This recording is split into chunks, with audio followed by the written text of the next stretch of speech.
Hi! Welcome to MPV Auto Repair Shop. Katayin na nga, isa-isa na nga inaalisyugat nila ng makina para makita kung ano pa sira sa loob. Siyempre, hindi naman natin pwede palitan ang pyesa, lalo na pwede pa naman. Hindi kasi lahat na may sasakyan ay may pera na pamalit ng pyesa ng sasakyan.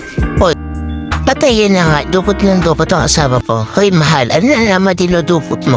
Then, bawal yan, ha? At ayun na nga, napipihit ulit yan ang tornilyo kasi nga aalisin pa yung iba para makita natin kung ano pa yung sira ng iba at kung okay pa ba o hindi na.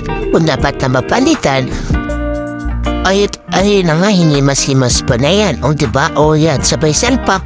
Tapos yung isa, hindi po na isasalpak yan. Dahil antayin pa yung pesa na papalitan. Dahil nga inutay pa lamang at wala tayong stock niyan.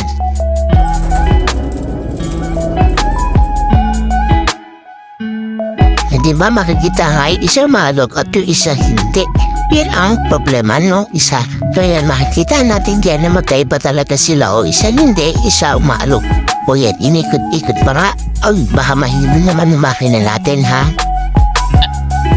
Ayan, hindi makikita naman natin di ba? Yan, ito continue sa akin yan sa part 3.